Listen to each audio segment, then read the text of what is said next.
ทุกจากตัวมีสอนปังอาเวสวยตัวละข้าที่เทตัวละกันเป็นเสียอารมณ์เทียโอ้ก็เราที่ไม่เข้าไปเชียงได้ปะ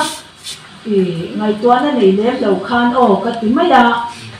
มารอจูอินบัวใส่น้ำมันแกเนี่ยจวนขัดชูอินบัวใส่ก้นอย่างเงี้ยกันอินบัวใส่กันอินเตะกันติดทีแล้วก็ที่ที่ไล่ก็ระจันขัดเบี้ยอินบัวใส่น้ำมันออกมาคานโอ้ก็เราที่ไม่เข้าไปเชียงเดี๋ยวรุ่งรุ่งมาเอามารอจูปะเทียนถูฮิจูใส่เทียมมาโมยันนี่จวงแล้วก็ช้านี่จวงแล้วก็กันใส่เทียมแล้ววันนี้ไปนะถูฮิจูชัดง่ายอย่างนี้นะช้าtin giải này anh ta những chuyện chuyện na mini ta mình lâu chuyện sạc lâu là tuần hít cho Bible cái chuyện mà hít cho mini song bằng à thôi trả tối thì akan mình không sạc lâu là cái đó cái chế này mình áp dụng akan thôi trả tối soi đi cái thiam được ba hôm nay lâu lâu mấy cái áp dụng mà do cái tí na đi rồi cái bộ về chuyện na mà rồi cho giải na chuan Bible trang kan siara trang kan hansoi trang ero chuan pello sang kan tumanga ka pela ni point min lo se thiam don ya dar som pakhat te theng thin kan ni kha ka se be the an ya ti kha kan sei do tin zai na hian kan hoi vel hian azam om ka ti le ya tin tun la ya ke chu min se chang lo mai the he sino rescue home en kol tu sino tinan rom ti chote kan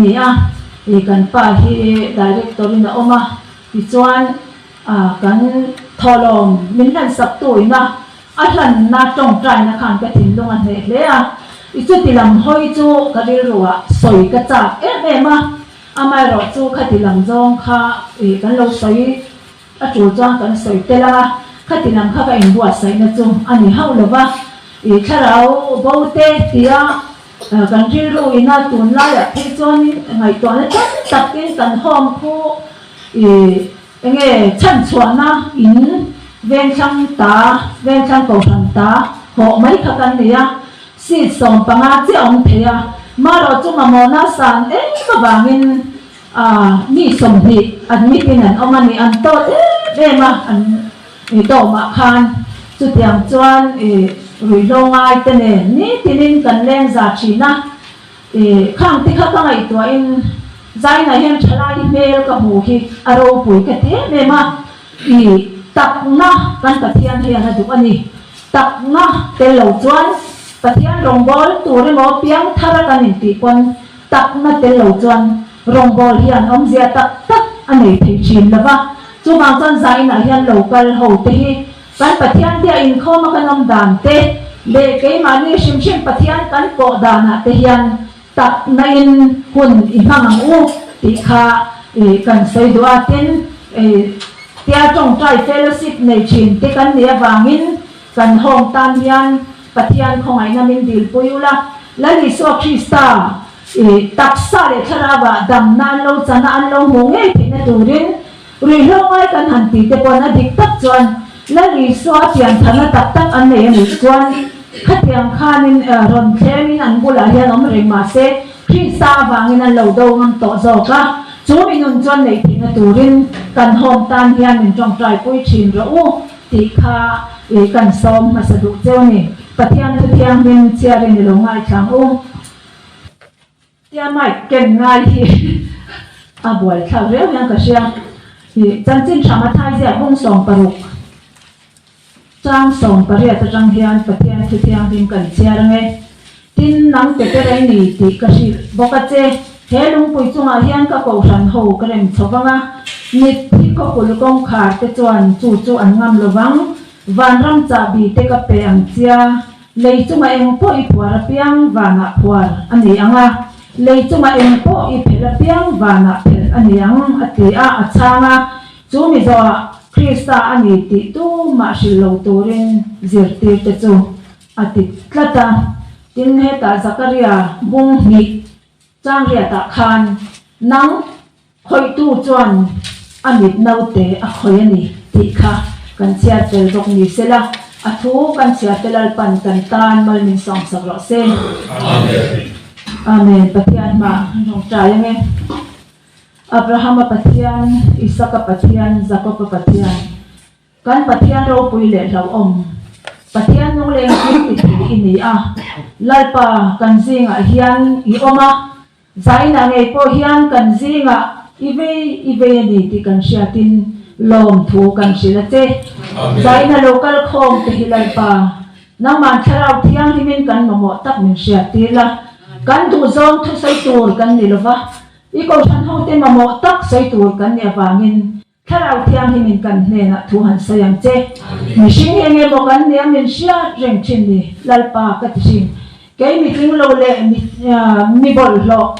nang mana lalpa mangai na wangai ko chwa hian imi te ne na chanchin sei tur hian kating ka intilova fel po ka intilo ma sei khongai na wanga ko chwa ka ne wang lom thu ka ran sei nan le lalpa zaina hian kan zan ne na tharau thiang himin thu sei la I ko san ho ro pui zia le I ko san ho ba kan tel ve ringot thi kan ni lo zia te nang in sha thar te ram che hele ko san le van ko san in zom na telal pa kan thin longa tharawin min han sha ti ram che la li so Krista min kan bi le che amen elo ko san ti chung chang hi soi a chu la enge piang thar kan han ni te hian ko san a pian tel lo hi a om ve the ni hei hi ke ma no na pian thar na ka mo chang hian ko san ni na hi chiang takin ke ma hian a piang tel ni ti hi ke ma po ka chianga kan pathian po hi a chiang le in ka sia a chuanin ti hian ko san hi tu din me kan ti chuan lali so Krista dinani chu tu na Bible chang chan chin chama thai zia bung som paruk chang som pare da kan han chia ra khan kan lali so nge in helung pui chunga hian ka ko san ka rem chawanga chu mi thi ko kul kong kha ten an ngam lawang atia chu mai chu atok lawa van ram sa bi te ka pen chia lei chunga I phua chu em vana po phua ra ni anga atia ni ko san adina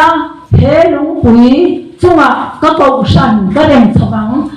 ama lali so Krista khan ka ko san hi ai rem don ani ti in Bible nge silfia tu tam ta kenan silfia tin ko san sang te kanin kan jin dan kan pom dan ai ang lovani hei ko san chen khat chuan helung pui ati hian petera kha ani antia pet chu wang chuan petera atangin ko san in din chawa an ngai wangin heta I po pa ti khan roman ko san pui Christian pui roman te chan ti khan I an ngai chawani amaro chu ke ni ko san Protestant ko san ho chuan helung pui ati khalali so Krista a ko san lo ding tur kha a soina ami ti in kan pomani chumian ya wang tak chuan lali so Krista a ko san hi a lo ding ani chumi chu Bible pon a soi chho zela lu chu Krista ni a taksa chu ko san ho hi amo thiang hing chuani ti in I po la ten an lo soya ti ko ko la ngai po khan ti hian a lo soya chu mi awang chuan mi pa in anu le apa akal sananga anu puya buanang ti chuan ti sapung khatin an ti sapung khat an lo ni to ang atia ti chuan in ani po la chuan ke chu hei hi Krista le a ko san a soina ani kamaya ni aram ti tachatani Krista chu mo nei tu ani amo thiang him chu ko san ho hi kan ni chu amo thiang him te min ron zonga awan khwa le tui ni na pa ang chunga tanga khobe la lo tum lu tin ti chuan amo thiang him ko san ho hi min ron nei ta min ron pong chil ta min thi chil ta ti hi ring tu te hi chuan kan pong anga ni chu thung lu ya chuan ko san ti in an lam ve lova amaro chu thung lu ya chang khan ko san chuan lo in din dai to han ti te po ma se ko san ni nge ro chuan ni lova thung lu ya ko san han te kha chu Israel ho te kha le pum khom ho kha om khom ho kha khang ho kha câu sân thu thu tháp nó trong cái hàng chia lệ choan câu sân thì in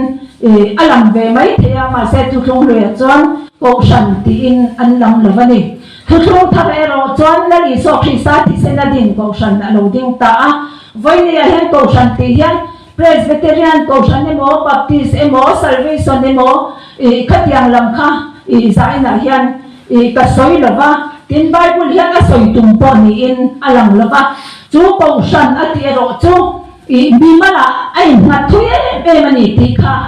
cần soi đó nị mi mà là hiện câu sân hiện in đi nị chú ta mi mà là in đi na Christa cái mà nị mi mà là alo lúa cần piang thar cần hành ti to chọn kha cái mà nị hiện câu sân đi tắc chú alo ding ta chú câu sân đi tắc lâu ding ta chú hết ta có cái nhìn sông khom ta cái nôm khom ta cái thiên cần phải cái cần fall hậu ta nghe denomination angin mani lo Israel câu sanh sang sang te upa te pastor te tir câu te kan ne ya chung mi te chuan câu sanh program te khatiang an tuang ang khan mo phura chi sang sang kan lo nei ta ani ring tu te cái mani ani mala alo om khan khamia lani so Krista itiang kan chia tiang ti dan tur kan pian thal chia kan cái mà nia cầu sản địch ta lani so Krista thì sẽ là lấy cầu sản kha alo in din ta chú mi in zong khom ho chú he cầu sản hian cầu sản kan tia hian kan lo om khom ta ni chú thu thu thar cầu sản chon cầu sản paniam te kon alam thea chú mi cầu sản pani ka zo ti ta ka chun lấy cầu sản le van cầu sản ani mu thei cầu sản le mu thei lo cầu sản kha ai zong ka ni ti hi kan chia na ngai ka sia lai so Krista in khun zong in kan oma lấy cầu sản le van cầu sản in zoma chú cầu sản đi tak mai a chuan ring tu te chu kan oma ni ring tu kan ni ti sia cầu sản kan te lo thei te ani hi chuan in kan nun hi piang thar kan ni kan ti chuan kan in ngun hi angai le in ka sia chú cầu sản lấy mu thei cầu sản chuan với ni cái ni ho ko hi ti hian kan che ani mu thei cầu sản pathian kan paka mu thei lo cầu sản kan la loi lu thei na turin chú cầu sản in zong kat chu lấy ai phwa chu bana phwa ania lấy ai phe chu bana phe ania atiani lấy chu zai na hian ring tu piang that te hian cầu sản in zong khom te hian mo phut na kan nei ta ni sual phwa me te rui lo ngai te khove la ta tuan mun na chang lo tu ra he khove la va te mani in lum po lu a hei thei la va le sum le pai te le kan nei sum sem pa nge an sal zo na chin te khatiang mi sing te kha le phe chu ba na phe la niang he le an swal bo ya an tang te Krista thi se na tlanam ni tia kan shuai chua van ram cha bi kol tu wa ko shanti kan niama kan phe chuan kan her hon chuan van rama mu thei lo ko san an lut ve do na ni chu bang chuan voi ni a hian cái ni ho hian mo phun na lian tak kan ne ya van ram cha bi min kol ti na kan cha bi kol hi ki kol tu ye lo bang u trong trai ni moi her ho mang u san chen cha kan trong ta mi ni moi her ho mang u ti kha kan soi du bo bang ring tu te kan om na tu chu he ko san mu the ko san a hian ani ring tu kan nia ko san ko kan tir thei lo le ko san dan le dun te kan som thei lo wa ko san enga ma kan ngai lo wa ko san in khom te enga ma kan ngai lo ani chuan kan ring tu nom kha in en fia he kan ngai ni ti kha kan soi du bo ka tia tin piang thak te phei chu kan ong ngai to len he ko san a hian than en ngai takin kan ong na ko san cheba salvation ka pian thara wa ngai san phena ngai lo presbyterian kan ong na ko san cheba cái ni ho ko hi GMM rong bol na hian mani lo ka Denis Saten rong bol na an ron le ya Dr. Denis Saten kata kan na sa tiking kay po at siya tampol kani tilay patiyan kan fagle kan kem patiyan soy mo income te po ka TV lama siya tampol ta kani katuy GMM rombol na yan ma se kan din honi na zero bangin katil tam thilo ba kalau TV atang kalau khel ve china ni chumi kan ho china chon mani na kapiang thang te kha zain po kan chanem tho da chungin enga tinge he tile kan tal ti kha ka ngai tuana omani I pathian kan fakhian tak na le ni fakamu sakya mai ni lovin kan hallelujah amen te po tak nai ni hallelujah I amen angu lalpa chen pha hian amen ni pe ngu he khomela kan nun hi arei don lo ko san ho te hi Rasiam tun ko bel hera lang relo pe na lang phandam tu awanga he ram hikan pe so chu tu khisa mai tu ten la lo puinan changa mai na phone ve la long ro hallelujah van ram cha bi kan kol kha vai sai na hian tui ek lovin I ko lang lari so khisa la hu ve lo ten enge kai bari tang chan chin mi shil thailom ni au thok lo ma se thin long inan ti chan chuan do mai hoi kan homa te po man ni po karon lut ve don te ti hian fa te nan ron swai ma se si to om to lo ti ngai om tho lo kan lo tiam ti chuanin kan pa te khan hom dang om mai ro tilai chuan ti ngai nom lo kan khat kan fun lu tuk to ani an lo tiam ma se ka du lo tilai hi ka duan ya ron pi ve ka chhuata kamu maya dam na tu ina ni chu he ve phutyang homa po chhuata po mu du khoba cha tuan nun na du be sei tuan om kha zai na yan kai ni hi kan ngoi mai do ne mi van rak po chua kan chen huna lani so Christian enting nge min lo tiang le ape mani ya changa her hon lani so Christian hu tu hi an lo om ve ngem ti kha po san ho ten zai na piang thar ten tan ngai to angai le I ta sia tin mi apian thar chuan lu chu Krista ania Krista taksa ke mani kan ne wangin he nei ko san hi a hu sit theilawa abel nge chinani abel nge tur po ni piang thar in ti sia Krista la shelote Krista tan himna he nei ko san mo thei ko san hi swal ra lo lia na kan bit na tan ta ma chom na hunani kan upa te thu soya ano na lo mai he ti lai ko san pon na ma tiang chon him na zo kani ti chin tu te chu an kan re a fu ngai lo tin kan sai le lo evangelist ho tam tak speaker kan man chin kan share lo min ka ringa pathian in na sa ta man chin ho te ka voi ni an chan chin an hming po lam to lo an om nual to enge nya chan le wang pathian in ko san ho warong bol na pe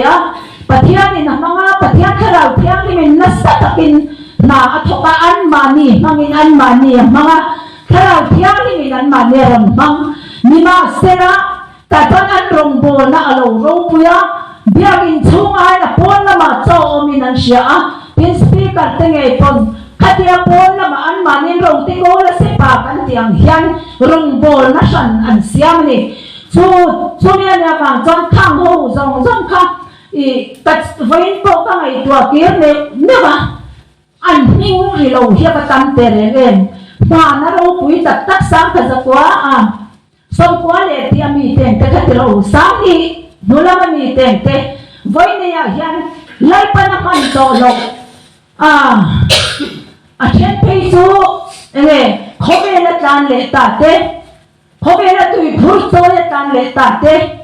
tin la li so Krista piang thar ani lo emoti mai tur ang khopa nun khoro om ta te pathian min man ro pui tak te khan ko san pon na ma cho an zong chi na cho an zon na chuan enge mo chen chuan hi me amai lo chu rei takhi an dai thei lo chu bang chuan kan om na ko san na pianga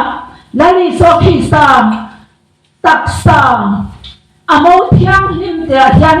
ram ro pui lam panin pen ru he pol thiang him rual hian pathian ko san ho rual hian ram ro pui lam pana ke kan pen chuan mu thei lo ko sana kan la loi lu don ni chuang tan zai la hian u nau tu lali suak hi sa nei to tu te kan nun in en le tang khoya hian nge cho oma kan sia khoya hian nge nge pathian ro pui kan sia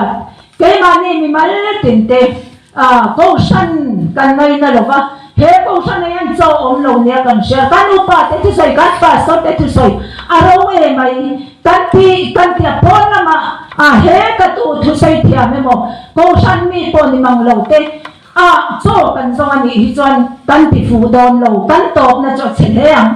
cái này anh in mi ro pui tak tak lal panaman tam tak te poin chút tiền chuan an lâu thì to mà xe an kal rei lâu an đại rei ngay lâu lali so Krista nei tu tiếng thal kan nei chuan lu Krista kan vuan nei chuan amo thiang rim ko san ho atak sa hi kan san lawang u ta hian lal pan kan tan cho ada